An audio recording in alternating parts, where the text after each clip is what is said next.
पहलगाम आतंकी हमले के बाद उच्च स्तरीय बैठकें जारी है। पीएम आवास पर हुई एक और हाई लेवल मीटिंग। विदेश मंत्री एस जयशंकर और एनएसए अजीत डोभाल हुए शामिल। सीसीएस बैठक के बाद पीएम मोदी ने केंद्रीय कैबिनेट की भी बैठक की। मीटिंग के बाद पीएम ने की रक्षा मंत्री और गृह मंत्री के साथ अलग बैठक। करीब 45 मिनट तक मंथन हुआ। प्रधानमंत्री नरेंद्र मोदी ने रद्द किया अपना रशिया का दौरा। 9 मई को मॉस्को में आयोजित विक्ट्री डे परेड में उन्हें शामिल होना था। क्रेमलिन ने दी पीएम मोदी का दौरा रद्द करने की जानकारी। राष्ट्रपति द्रौपदी मुर्मू का एक और दौरा रद्द हुआ। 5 मई से 9 मई तक शिमला का उनको दौरा करना था। फिलहाल अगली सूचना तक टाला गया है दौरा।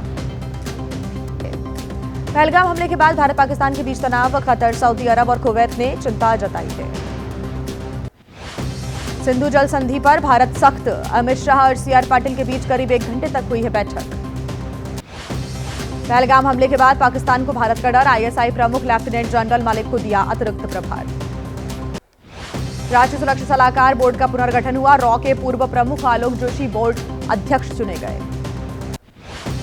जम्मू कश्मीर सुरक्षा की समीक्षा। उपराज्यपाल मनोज सिन्हा ने डीजीपी और अन्य वरिष्ठ अधिकारियों के साथ सुरक्षा समिति की बैठक की। जम्मू कश्मीर में एलओसी में पाकिस्तान की ओर से बिना उकसावे की गोलीबारी हो रही है। भारत पाकिस्तान के सैन्य अभियानों के महानिदेशक ने हॉटलाइन पर बातचीत की है। पहलगाम हमले के बाद एलओसी पर बढ़ा तनाव। बारामूला में छात्रों को दी जा रही युद्ध के हालात से निपटने के लिए ट्रेनिंग। पहलगाम आतंकी हमले को देखते हुए जम्मू कश्मीर में सुरक्षा कड़ी कर दी गई है। फैसरन घाटी के रास्ते पर सुरक्षा बलों की है तैनाती। आतंकी हमले के बाद विदेशी सैलानियों का पहलगाम पहुंचना जारी है। विदेशी पर्यटकों ने कहा हमले के बाद जरूर थोड़ा डर है। जम्मू कश्मीर के पूर्व मुख्यमंत्री गुलाम नबी आजाद ने एबीपी न्यूज से कहा धर्मपुरुष तक हत्या हमारी कश्मीरियत पर हमला है। आतंकी हमले पर जताई गहरी चिंता। पाकिस्तानी नागरिकों को पहलगाम हमले के बाद भारत छोड़ने का आदेश। 55 राजनयिकों और सहायक कर्मचारियों सहित 786 पाकिस्तानी नागरिकों ने भारत छोड़ा। पाकिस्तानी वीजा रखने वाले 8 भारतीय गए पाकिस्तान। एलसीबी वाले 151 पाकिस्तानी भारत वापस आए। भारत छोड़ने के समय सीमा खत्म होने के बाद अटारी बॉर्डर पहुंचे पाकिस्तानी नागरिक। कहा आतंकियों पर होना चाहिए सख्त कार्रवाई। जम्मू के जहूर अहमद की पत्नी भेजी गई पाकिस्तान। जहूर के मुताबिक 1989 में हुई थी शादी, तब हालात बेहतर थे। पाकिस्तानी नागरिकों को डिपोर्ट करने अटारी बॉर्डर ला रही जम्मू कश्मीर पुलिस। पाकिस्तानी नागरिक सुमायरा को भारत में रहने की इजाजत मिल गई है। 1.5 साल की पाकिस्तानी बच्ची को भारत में रहने की इजाजत मिल गई है। राजस्थान के श्रीगंगानगर में मां के साथ ये बच्ची रह रही थी। पहलगाम हमले में मारे गए शुभम के परिजनों से राहुल गांधी ने मुलाकात की। शुभम के पिता ने कहा राहुल का आना हमारे लिए बड़ी सांत्वना। शुभम को शहीद का दर्जा देने की हो रही है मांग। शुभम की पत्नी ने राहुल से भी अपील की। पहलगाम आतंकी हमले में मारे गए शुभम के परिजनों से मिले बिहार के राज्यपाल मोहम्मद आरिफ खान ने परिजनों को ढांढस बंधाया। पहलगाम आतंकी हमले को लेकर सुप्रीम कोर्ट में याचिका। आज कोर्ट करेगा मामले में अहम सुनवाई। पहलगाम हमले पर शिवसेना उद्धव गुट के नेता संजय राउत ने कहा सेना है इसलिए भारत में है कश्मीर। मोदी कैबिनेट का बड़ा फैसला। अगली जनगणना के साथ जाति जनगणना भी होगी। केंद्र सरकार का जाति जनगणना कराने का फैसला। केंद्रीय गृह मंत्री अमित शाह ने कहा कांग्रेस और सहयोगी दलों ने सत्ता में रहते हुए हमेशा विरोध किया। जाति जनगणना के फैसले पर बोले राहुल गांधी। कहा था कि जाति जनगणना करवाकर ही छोड़ेंगे। राहुल गांधी ने जाति जनगणना कराने के फैसले का स्वागत किया। टाइमलाइन की भी मांग की है। जाति जनगणना के फैसले का खड़गे ने स्वागत किया। कहा मैंने बहुत पहले चिट्ठी लिखकर इस बात की मांग की थी। जाति जनगणना के फैसले पर लालू प्रसाद यादव ने कहा हमें जातिवादी कहने वाले लोगों को कड़ा जवाब मिला है। जाति जनगणना कराने के फैसले पर आरजेडी का जश्न। तेजस्वी यादव ने बताया इसको अपनी जीत। जातीय जनगणना कराने के फैसले को कांग्रेस नेता उदित राज ने बताया कांग्रेस की जीत। एसपी प्रमुख अखिलेश यादव का बयान। जाति जनगणना का फैसला 90% पीडीए की एकजुटता की जीत है। जाति जनगणना के फैसले का जेडीयू ने स्वागत किया। कहा इससे कल्याणकारी नीतियों को लागू करने में पहल होगी नहीं।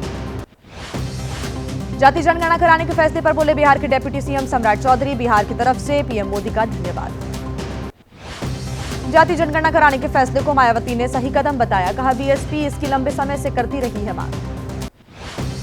बीजेपी के सहयोगी दल टीडीपी के नेता एन चंद्रबाबू नायडू ने जाति जनगणना कराने के फैसले का स्वागत किया। केंद्र सरकार करवाएगी जाति जनगणना। आरएसएस नेता भैयाजी जोशी ने कहा देश के लिए जो है जरूरी वो किया जाना चाहिए।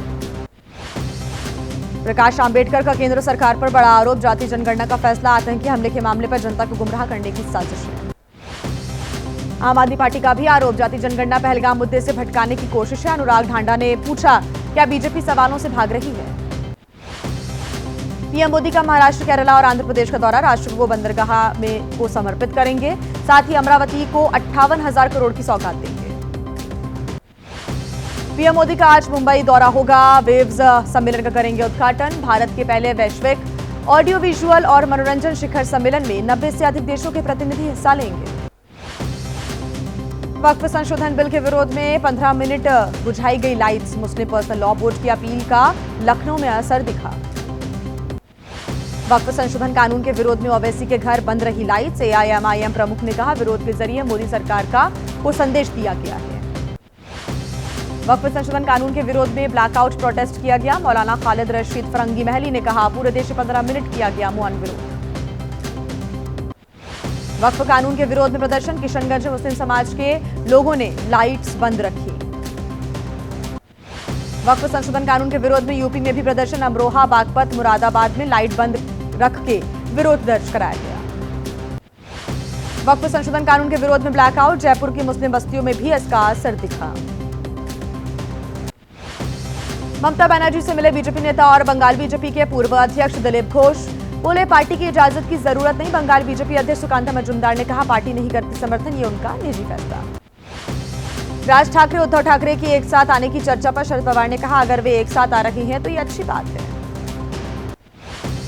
आरएलडी के बड़े नेता वसीम राजा ने छोड़ी पार्टी, आज अखिलेश यादव की मौजूदगी में समाजवादी पार्टी ज्वाइन करेंगे। सांसद रामजीलाल सुमन पर हमले का विरोध हो रहा है, आज से समाजवादी पार्टी का पूरे उत्तर प्रदेश में होगा आंदोलन। यूपी की राजनीति में शुरू हुआ पोस्टर वॉर, लखनऊ में समाजवादी पार्टी कार्यालय के बाहर लगे आंबेडकर के पोस्टर्स।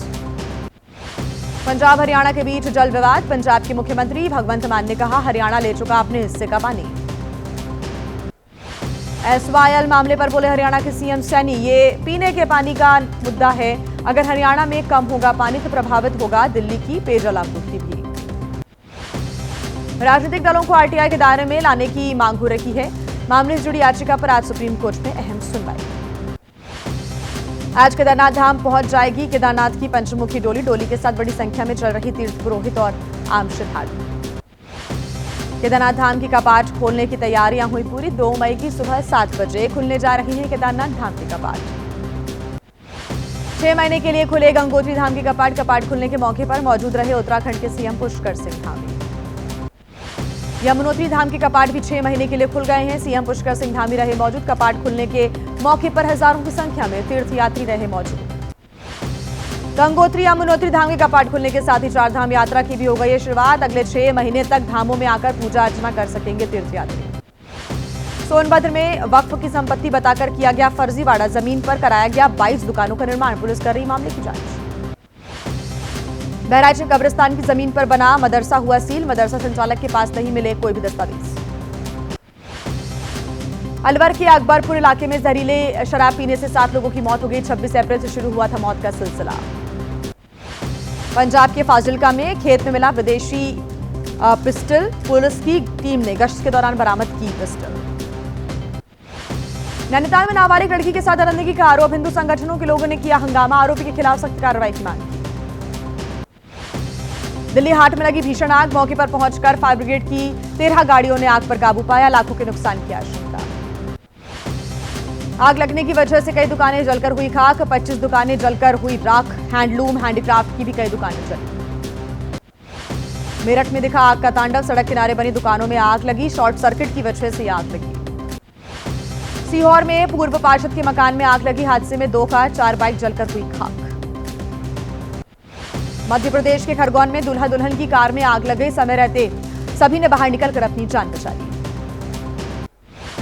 जम्मू कश्मीर के अनंतनाग में जंगल में आग लगी, जंगल में खड़े बेशकीमती पेड़ आग में जलकर हुए खाक।